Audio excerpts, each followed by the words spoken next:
flagship phone တွေကတော့အများကြီးပေါ့ဗျာဒါပေမဲ့ ultra flagship lineup ကိုတိကျကြည့်မယ်ဆိုရင် one inch sensor ကိုတုံးထားတယ်ဆိုတာက Xiaomi 17 Ultra ပဲရှိတာဆိုတော့ဖုန်းမကနေပို့ထားတော်တော်ကြီးကိုကြာသွားပြီအဲ့တော့ကျွန်တော် review လုပ်ဖို့လည်းအချိန်လောက်ပြီဒီကောင်ဒီ global version review ဖြစ်တဲ့အတွက်ကြောင့်မို့ကျွန်တော်ကောင်းပြီဆိုပြီးအကုန်ပြောပေးမယ် sponsor မဟုတ်ဘူး review တွေကိုကျွန်တော်ပတ်စံလာပေးနောက်လက်မခံဟိုးအရင်တည်းကကျွန်တော်ပြောခဲ့ပူတယ်အခုလည်းထပ်ပြောမယ်ဘာလို့ဆိုတော့ reviewer တွေ YouTuber တွေဆိုတာနဲ့အမင်းတို့က video တင်တိုင်းပတ်စံရတယ်ဆိုပြီးတော့ထင်နေကြလို့ပေါ့နော်လောင်စားကြော်ညာမယူတဲ့ဘယ် connect creator မှာအရင်ကြီးအဆင်ပြေနေရတော့မဟုတ်ဘူးเนาะဆိုတော့အဆုံးနေကြည့်ရပါကြော်ရွံဆရာသမားတချို့ကတော့ Xiaomi 17 Ultra ကို compact flagship ဆိုတဲ့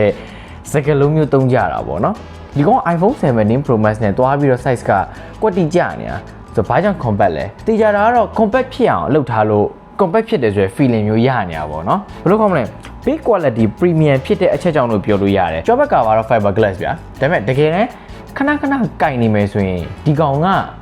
unibody feel အပြည့်ရတာဆိုလက်ထဲမှာ compact texture ဒီတော်တော်ကို smooth ဖြစ်တယ် flat body သိကြတယ်ဒါပေမဲ့ down နေ edgy ဖြစ်တိုင်းမျိုးမရှိဘူး camera band ဒီကြီးရယ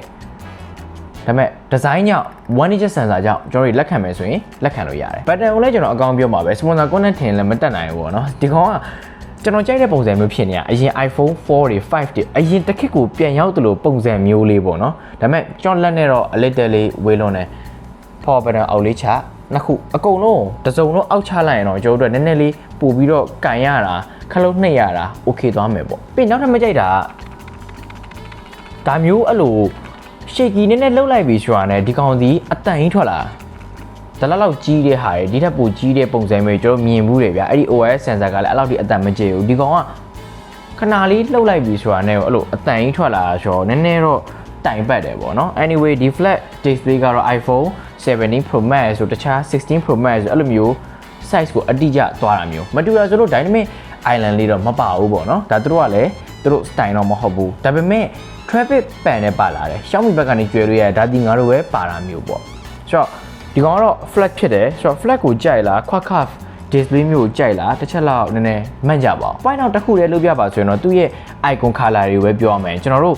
့နေအောင်နဲ့ထွက်တဲ့အချိန်မှာ brightness ကိုဘယ်လောက်တင်တဲ့ icon တွေကတည်တည်ချာ sharp မဖြစ်ဘူးဆိုရင်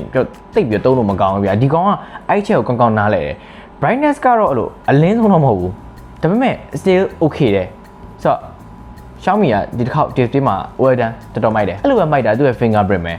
မိုက်တယ်ဆိုတာအဲ့လိုလေစိတ်ချမ်းသာရတယ်ဆိုပုံမှန်ပဲ ultrasonic fingerprint ဖြစ်တယ်အဲ့ကောင်ကိုတစ်ချက်ကလေးကျွန်တော်တို့ဖိဆွဲပြီးတော့ register တန်းလုပ်လို့ရတယ်ကျွန်တော်တို့ဖွင့်မယ်ဆိုရင်လည်းတစ်ချက်တည်းထိပြီးတော့တန်းပြီးတော့ပွင့်တယ်အကယ်၍ fingerprint နည်းနည်းလေးမှားရဆိုရင်တော့ဒီကောင်မဖွင့်ပေးဘူး so ဒါတွေအကုန်လုံးဒီမိုက်နေရဗျာမမိုက်တဲ့ချက်လာပြီ haptic ရယ် speaker ရယ်သူ့အနေနဲ့သူတော့ကျွန်တော်တို့ပုံမှန်လူတယောက်အနေနဲ့နားထောင်မယ်ဆိုတော့ okay ရယ်ဒါပေမဲ့ကျွန်တော်အမြင်အရဆိုရင်တော့ဒီကောင်ဒီ ultra မဆန်ဘူးလို့ပဲဒီကောင်တုံးတက်မယ်ပေါ့နော် haptic က software ဘက် okay ရယ်ဗျာဒါပေမဲ့ hardware ဘက်မှာညော့တယ် speaker ဒီ hardware ဘက် okay ရယ်ဒါပေမဲ့ software ဘက်မှာဒီက sound tuning မှာနည်းနည်းလေးညော့တယ် maybe ကိုက bass လေးကိုနည်းနည်းတင်မယ် short မယ်တခြားအတန်လေးတွေကိုလိုက်ပြီးတော့ tuning ဒီ manual လိုက်လုပ်နိုင်တယ်ဆိုရင်တော့ဒီကောင်ရဲ့ speaker အတန်အတွက်ကိုကျွန်တော်တို့တော်တော်ကြီးကိုလက်ခံလို့ရတယ်ဒါပေမဲ့ဒီတိုင်းကြီးနားထောင်မယ်ဆိုရင်တော့စူးပြီးတော့ I don't know ကျွန်တော်တို့မကြိုက်ဘူးပဲဗျာဆို ultra မဆန်ဘူးပေါ့အဲ့လိုမျိုးပြချဖို့လုပ်ထားတယ်နောက်တစ်ချက်ကတော့ UI ပဲ Xiaomi ဆိုတာနဲ့ကျွန်တော် UI ကိုနည်းနည်းမကောင်းပြောချင်သေးတွေပါလာတယ်ဘာလို့ဆိုတော့ငကိုထဲမှာလည်းအမှန်တိုင်းပြောရင်မကောင်း notification နောက်ကျတယ်ဒါပေမဲ့ဒီကောင်ဒီအောက်မရသွားပြီ HyperOS 3 ကိုမှကျွန်တော်အရှိမပြောခဲ့တဲ့ global version နဲ့လာတယ် bloatware တွေ X တွေမပါတဲ့လောက်ကိုတော်တော်ကြီးနေသွားပြီသူ့ရဲ့ဒီ system app လေးတွေကလွယ်လို့ပေါ့နော်တင်းမကျော်ရတယ်တခြား UI တော်တော်များများထက်ကိုတာတယ်လို့ပြောလို့ရတယ်တော်တော်ကြီးလဲစုံတယ် notification ကလည်းကျွန်တော်စမ်းဖွင့်တဲ့ app တွေမှာအရင်တော့ကလိုမျိုးနောက်ကျသေးလားအဆင်ပြေရဲ့လား bla bla bla လိုက်ပြီးတော့အသက်ကုန်ကိုစမ်းကြည့်ရဗျာ even ကျွန်တော်တို့ notification အတွက်မဖွင့်ထားဘူးဆိုရင်တော့မှတခါတည်းတိုင်းပြီးတော့ notification တက်တယ်ပေါ့ဆိုအဲ့ဒါတော့ Xiaomi user တွေပဲကြုံရတဲ့ fee ဆိုတော့ဒီမှာတော်တော်စိတ်ချမ်းသာရပြီ OS update ကတော့အများဆုံး9နှစ်လောက်ထိရမယ်ဆိုတော့ future proof ဖြစ်တယ်လို့ကျွန်တော်ပြောလိုက်လို့ရပြီmaybe ကိုက Xiaomi Pad 8 Pro ရှိတယ်ဆိုရင်လေအဲ့ဒီ software ဘက်မှာကျွန်တော်နည်းနည်းသူ့ရဲ့ ecosystem အရာဘယ်လောက်ထိပြောင်းသွားနိုင်လဲပေါ့ interconnectivity features bla bla bla ပေါ့ဆိုတော့ကျွန်တော်အဲ့မျိုး video လဲတကယ်တော့လုပ်ချင်တယ်ဗျ okay we are working on it ဒါမဲ့လည်း video မထွက်လာရင်လည်းစိတ်မဆိုးပါနဲ့ကျွန်တော်အချိန်အတိုင်းအတာလေးနဲ့ပဲဒီ product တွေငှားလို့ရတာဆိုတော့လေ anyway software ကိုကျွန်တော်အားလုံး overall ချုပ်လိုက်ပြီဆိုရင်တော့သူ software ဒီမဆိုးဘူးဆိုတဲ့ stage ကိုသွားတယ်okay တယ် good ဒါပေမဲ့ excellent ဘက်တော့မရောက်ဘူး software အကောင်းဆုံးနဲ့တော့မပါဘူးဗျာဒါပေမဲ့သူ့မှာခံနေတာ hardware ပဲ Qualcomm Snapdragon 8 Elite 5 Gen ပါလာမယ် RAM က16 Internet Storage 512အဲ့လောက်ကြည့်ကို hardware က future proof ဖြစ်နေတာ heavy use တနေ့ကိုအသက်ကုန်သုံးမလား game ဆော့မလားဒီကောင်တော်တော် okay တယ်ပူလားဆိုရင်တော့ချွတ်ချွတ်တော့အခြေအနေမှာပူတယ်အဓိကကတော့ကင်မရာရိုက်နေတဲ့အချိန်မှာပူတယ်တော်တော်များများအခြေအနေမှာတော့ဒီကောင်ဒီကျွန်တော်တို့ဖြည်းဖြည်းလေးနည်းနည်းလေးနှွေးတယ်ဆိုရဲခံစားချက်ပဲအားမြောက်ဆုံးချက်ကလည်းအဲ့ဒီကင်မရာပဲကျွန်တော်ကင်မရာအသုံးများလို့လာတော့မသိဘူး battery တိတ်ပြီးတော့မခံဘူးဆိုတဲ့ပုံစံမျိုးအများဆုံး one day ပဲ so တလောက်လောက်နဲ့အဆင်ပြေလားပေါ့နော်ကျွန်တော်တို့ China version ကတော့ဒီကောင်နဲ့ပို့ပြီးတော့ battery များတာမှန်တယ်ဒီကောင်ကတော့6000 mAh so နဲတော့နဲတယ်တကယ်လဲ battery တိတ်မခံဘူးဒီထက်ပိုပြီးတော့ခံစေချင်တယ်အဲ့တော့ကျွန်တော်တို့စမ်းခဲ့တဲ့ကင်မရာကြောင့်ဆက်ပြီးတော့ပြောမှာပေါ့နော်အဓိက Ultra Swan နဲ့အားလုံးကကင်မရာကြောင့်ပုံနေရတော့ကျွန်တော်တော်တော်ကြီးကိုရိုက်လာတယ် Ultra Flash တွေထဲမှာလည်းဒီကောင်ဒီ hardware တော်တော်ကြီးကိုကျန်းတဲ့ specs တွေပါလာတဲ့ကောင်ဆိုတော့ဒီကောင်နဲ့ရှင်ရိုက်တဲ့အချိန်မှာတော့အကုန်လုံးဒီ good တယ်ဒါပေမဲ့ Ultra Wide ကိုတော့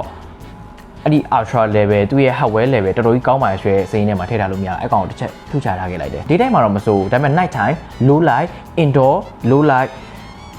Ultra ကိုတိတ်ပြီးတော့အဲ့လိုမစင်စားသေးဘူးပေါ့နော် anyway 1inch sensor ပေါ်မှာ low fix ပါလာတဲ့ main camera အဲ့ကောင်ကကျွန်တော်ရဲ့သဘောအကျဆုံးအချက်ပဲတော်ရုံအလင်းနဲတယ်ဆိုရင်တော့မှနိုင်မှုကိုလုံးဝမလိုအပ်နေတာ maybe ဒီကောင်အတကွန်ကောင်းသွားလို့လဲကျွန်တော် Ultra Wide ကိုနည်းနည်းမက်ဆီစပုံမေးစုကလည်းဖြတ်ကောင်းဖြစ်မယ် 2x လောက်တိကို lossless quality ရတယ်ဗျာအဲ့ဒီ low fit နဲ့ပဲရိုက်မယ်ဆိုရင်ကျွန်တော်ကပုံမှန်ထက်ကိုပို့ပြီးတော့ကျန်းတဲ့ dynamic range ကိုရတယ် maybe iPhone တက်တာတယ်လို့ပဲပြောမလားပေါ့အဓိကဒီ200 megapixel ဒီစကားအများကြီးကိုပြောသွားတယ် continuous zoom မှာဆိုရင်တော့ of course ဒီကျွန်တော် portrait ကိုအဲ့မို့ zoom ကကောင်းကောင်းကြီးကိုအလုပ်လုပ်တယ် super 2x နဲ့ဆိုကျွန်တော်အလင်းလည်းအများကြီးမလို့ portrait တော်တော်ကြီးကို okay တယ် super 2x မဟုတ်လေကျွန်တော်က zoom ကို 100mm to 400mm so တော်တော်ကြီးအဆင်ပြေတယ်အဓိကတော့ mobile phone photography တွေမှာကျွန်တော်က zoom ကိုကြည့်မယ်ဆိုရင်တော့ sharpness နဲ့ detailအဓိကကြည့်ပြီးတော့ပြောတာပေါ့နော်ဆိုတော့တခြားကင်မရာဘက်ကနေတော့အမြဲတမ်းတွက်ကြည့်လို့တော့မရဘူးဆိုတော့နည်းနည်းအဖြစ်ထက်ရှာရမယ်ဆိုရင်တော့ macro တိတ်ပြီးတော့မကြိုက်ဘူးခြားကောင်တွေလိုမျိုး telecomputer ဘာညာကလည်းသူ့မှာမရှိနေဘူးပေါ့နော်တကယ်ကို photography ဘက်ကိုစိတ်ဝင်စားလို့အဲ့လမ်းကြောင်းကြီးကိုလိုက်မယ်ဆိုရင်တော့ဖုန်းမှာကျွန်တော်တခါတည်းပဲဒါမျိုး kit လေးလာပေးထားတယ်ဆိုတော့အဲ့ကောင်လေးနဲ့ဆမ်းမယ်ဆိုရင်တော့ဒီထက်ပိုပြီးတော့ကျန်တဲ့ quality ရလာမယ်ပြီးရင်တော့ selfie ကတော့ low light မှာ processing ထုံးစံတိုင်းမှာပဲတိတ်ပြီးတော့မမိုက်ဘူးပေါ့နော် software ကိုလည်းတေချာကိုဂယူးမဆိုင်ဘူးခံစားရတယ်ဆိုတော့ selfie ကိုတော့တစ်ချက်မေ့လိုက်ပါမိုက်တော့မိုက်တယ်ဗျဒါပေမဲ့မိထားလိုက်ပါတကယ်ကို photo quality ကောင်းတာဆိုရင်ဒီအနောက်ဘက်ကင်မရာဒီပဲကျွန်တော်တို့အားကိုးရပဲ overall ကင်မရာတွေကိုပြန်ပြီးချုပ်ပေးရမယ်ဆိုရင်တော့ Xiaomi ဒီ photo ဘိုင်းမှာအရင်အတိုင်းကိုဆက်လက်တိုးတက်ဆဲပဲဒီကောင်းရဲ့ quality ကျန်းတာတကယ် Xiaomi fan တွေပဲတည်ရှာကိုသိမှာဗျာ okay ဆိုတော့ဒီတစ်ခေါက်မှာဆက်ပြီးတော့တိုးတက်လာတာကတော့ဓာတ်ပုံအပြင် video ပါကျွန်တော်တို့အားကိုးလို့ပါရလာတဲ့ကောင် reliable ဖြစ်တဲ့ထဲကျွန်တော်ဒီကောင်ကိုစည်ရင်းသွင်းလို့တော့ရပြီပေါ့နော် third party camera app လေးကိုတကယ်တည်ရှာလေးပါထပ်ပြီးတော့သုံးနိုင်တယ်ဆိုရင်တော့ of course perfect ကိုဖြစ်သွားမှာဆိုတော့ camera တော့ကိုဒီဖုန်းရွေးတင်လာဆိုရဲမေးခွန်းလေးနဲ့ကျွန်တော်ဒီဖုန်းအကြောင်းညီကုန်းလေးချုပ်ကြတာပေါ့နော်အဲ့မေးခွန်းမဖြစ်ခင်လိုက်ကာရဲ့ color ကိုကတကယ်ကြိုက်လားမကြိုက်လားဆိုရဲမေးခွန်းလည်းကိုယ့်ဘက်ကိုပြန်ပြီးတော့မေးမှကိုရမယ်သူ့ရဲ့ color natural မဆန်နေဘူးဗျာ sharpness ဆိုလဲ